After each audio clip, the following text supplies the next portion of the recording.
Hello, my friends, and welcome to Acts chapter 17. So, what happens here in Acts chapter 17 is Paul and Silas continue on their missionary journey, and they go to 3 different cities. And there's 3 very different responses in these cities.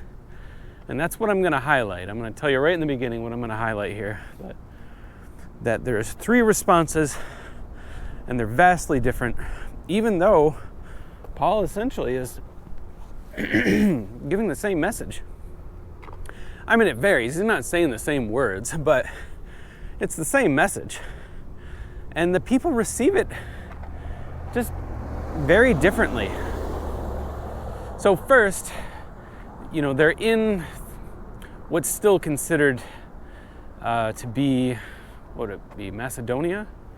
But the first major city that they come to here is Thessalonica. So they're in Thessalonica. It actually shows that they had a fairly good response in the beginning. But then it said that the Jews got jealous, and they basically, it said that they went out and got a mob, just a big mob of people, and they were saying that they're spreading this philosophy that is turning their world upside down. And I guess, you might say guilty as charged. That's exactly what they were doing. But they got upset with it. I'm going to point out here that this chapter makes me think. We don't know much about who this book was written to. We don't know who most excellent Theophilus is. But I'm tempted to believe that he was a Thessalonian, because it's talking about this guy in this chapter named Jason. And I don't know who Jason is. It doesn't explain who Jason is. I'm led to believe that Theophilus knew who Jason was. And since we're bringing up this point, I don't think I brought it up yesterday, but in these passages it says, and they did it. But in the previous chapter, it said, and we did it. Which means that the writer of this book, Luke, was with them on this missionary journey, but he didn't go with them to Thessalonica. Later on, there's gonna be some more we passages, but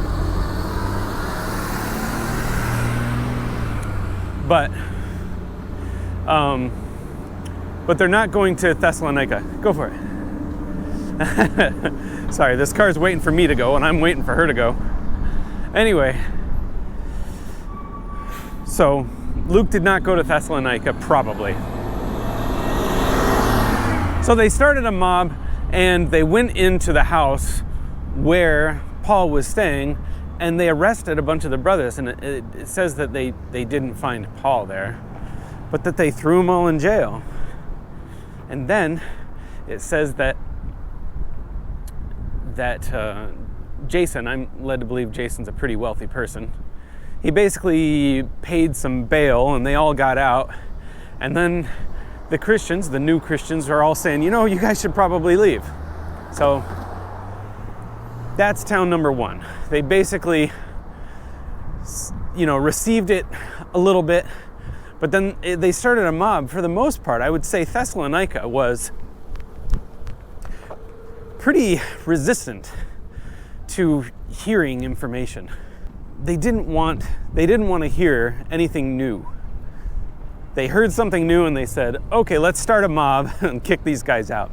But the next place is a really great place. They went to a place called Berea.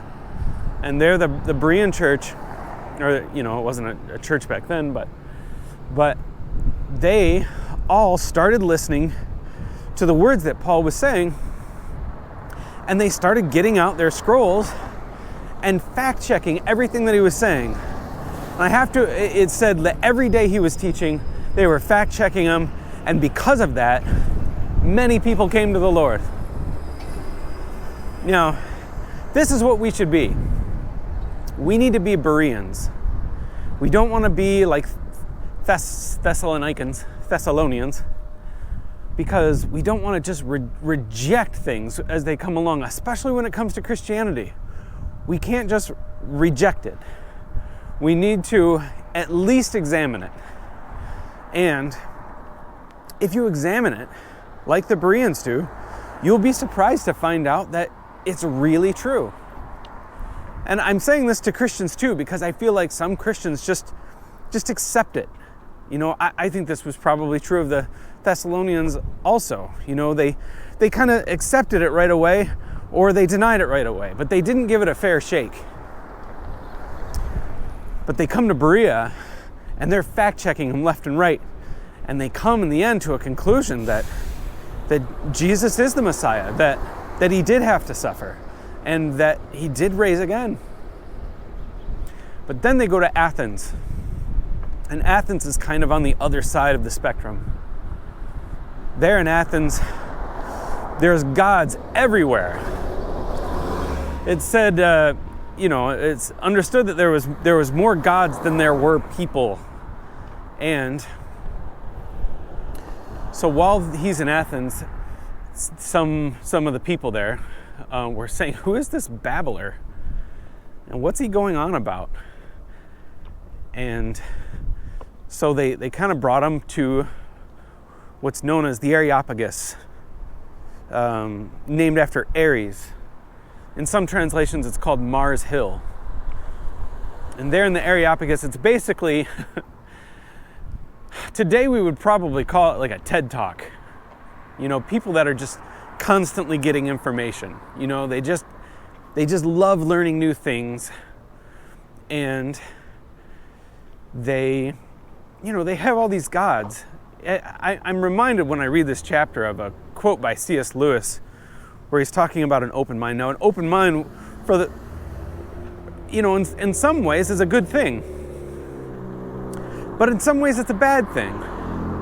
I don't think it's socially acceptable to say that having an open mind is a bad thing. But I guess that's what I'm pointing out in this chapter, that you should have a more open mind than the Thessalonians. But the C.S. Lewis quote is that an open mind is like an overflowing cesspool. It rejects nothing. And we can't be like that. So he goes to the Areopagus, and very smart. The Epicureans are there, and the Stoics. People that just love their philosophy.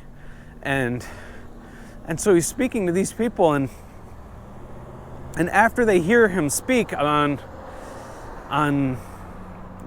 Jesus and him crucified, it said some of them laughed about the resurrection. Now, it was pointed out to me in one of the commentaries that I was looking at that this wasn't a 5-minute speech. It was probably a 3-hour speech. And he gives a whole background of the Old Testament, and he probably did a very eloquent job. Paul was no hack. He was a very well-educated person, and he probably stood up very well. But when it came to the resurrection, some people were laughing about it, and some people accepted it. It wasn't a complete rejection, but for the most part, it says that they were thinking, we should think on these things, and we'd like to hear you again. But they didn't really accept it like other places did. It was just like one other thing that they were adding to everything else that they believe. And in some ways, I feel like that's more difficult. It's more difficult to just tell people that they're believing too much rather than they're believing not enough. Anyways, when we come to the gospel, even if you're a Christian, you should look into it. You should find out why it's real and how it's real. You should check in your scriptures. And when anything else comes up, that questions your faith, check that out as well. So,